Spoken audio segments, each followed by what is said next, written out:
Good morning, everyone. Ata Marie, and welcome back to Monday Morning Spirituality, which, as you recall, is all about connection with ourselves, with others, with creation, and with the divine. This week, our focus is on connecting with ourselves, using the spiritual practice of reflection to help us explore our inner landscape. Over the previous few weeks, I hope you've found that the daily review using Examine has helped you to better understand the highs and lows of your life and to begin to practice stopping long enough to reflect on what's important to you, what you've noticed, and what has touched your heart. Reflection helps us look deeper within. It's a little bit like these Russian dolls. Some of you may have seen them before, and you'll know that lurking within there are several representations of this doll, this person, if you like. The outer that we see is our best self. It's, if you like, our mask or persona, what we present to the world, and it's the way we present our ego. We show people what we're like with our best self. But there are other layers, and as we undo the little doll, we get closer to what is going on inside. We might reveal our ideas to people. That's not too scary. Then we might reveal our emotions, and that's getting much, much nearer to the heart of who we really are. And then we get very vulnerable. It's like taking off the layers of an onion.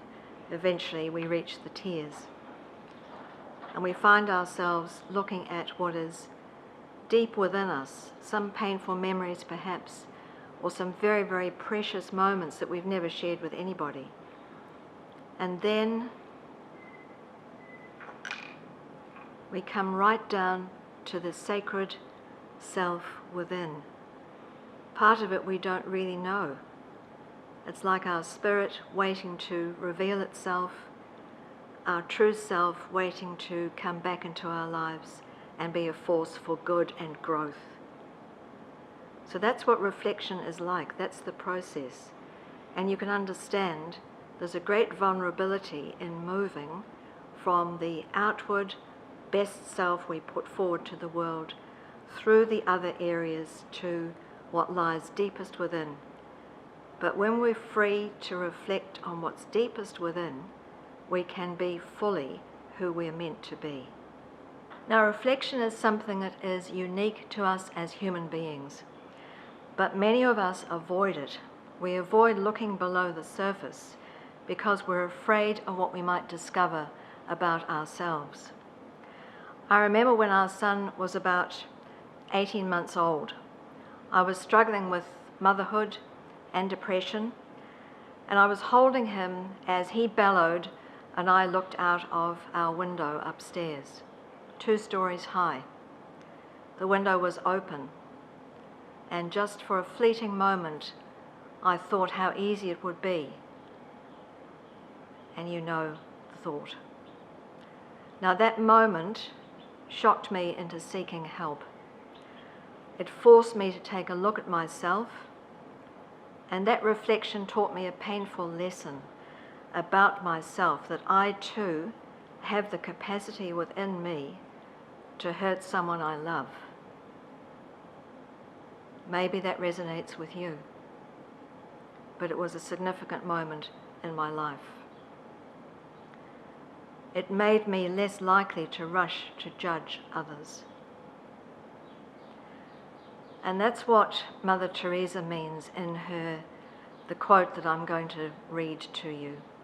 She says, "Self-knowledge puts us on our knees and is very necessary for love. For knowledge of God gives love, but knowledge of self gives humility. And the two go together." As you do your daily examine this week, ask loving presence to help you remember and reflect on an event which you may not yet have examined, but which affected you deeply at the time. You know how easy it is for something to touch us deeply, but then we just rush on. So take the time to stop and notice what comes to mind. Be kind to yourself, because this reflection time, this memory is a gift for you. It will bring you closer to yourself and closer to God. So we close with a very short benediction, a blessing. May your soul's landscape emerge from the shadows of unknowing, and may you open yourself to that love which holds you, which walks beside you, which accepts you as you are, now and always. He te rahana. See you next Monday.